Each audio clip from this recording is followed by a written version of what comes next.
On June 2, 2026, the voters of Shasta County went to the polls and made a definitive choice about how they want to govern themselves. Before we dive into the constitutional standoff that followed, a quick note that this exploration is brought to you by Shasta Unfiltered. Measure B passed with a decisive 55.59% majority, representing over 29,000 residents demanding change. It rewrote the charter with 4 requirements: mandatory in-person Election Day voting, required photo ID, precinct-level hand counts, and independently managed local voter rolls. But within days of the certification, the highest levels of the state government in Sacramento moved to legally crush that local charter amendment. California Attorney General Rob Bonta, along with Secretary of State Shirley Weber, filed a lawsuit to outright nullify the voter's choice. It sets up a fascinating legal collision. If a sovereign charter county votes for local control, but state bureaucrats can instantly erase that vote by fiat, we have to ask if the consent of the governed actually still exists.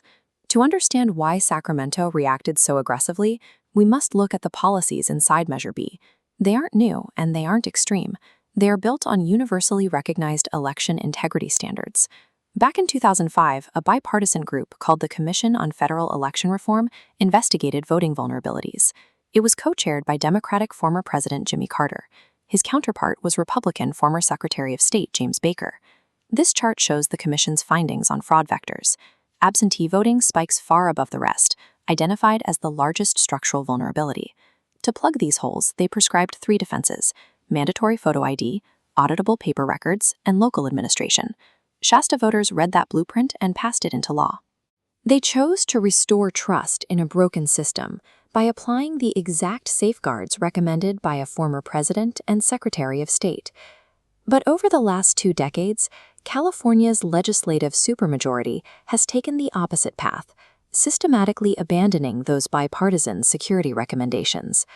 The legislature mandates massive, automatic distribution of mail-in ballots to every registered name. This removes the localized friction of physically verifying individual voters. State laws even prohibit local municipalities from enforcing rigorous photo ID checks.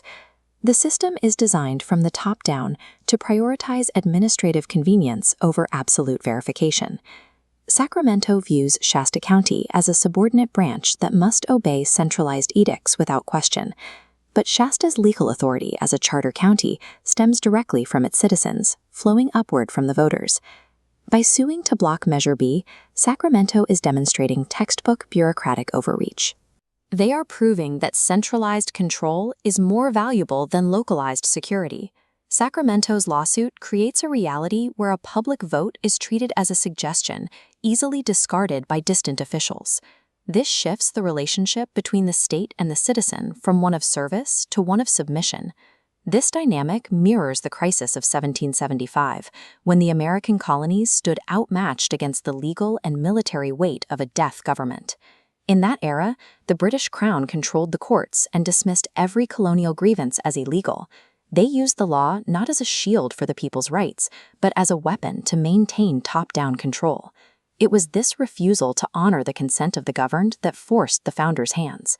They chose to risk their lives and fortunes because they understood that yielding to unaccountable power meant accepting a permanent state of servitude. That historical principle is exactly what is at stake today.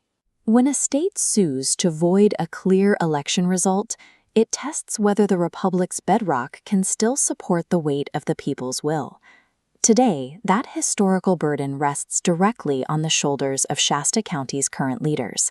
The Board of Supervisors faces a clear ultimatum. They must abandon moderation and direct their county council to mount an uncompromising, aggressive defense of Measure B in court.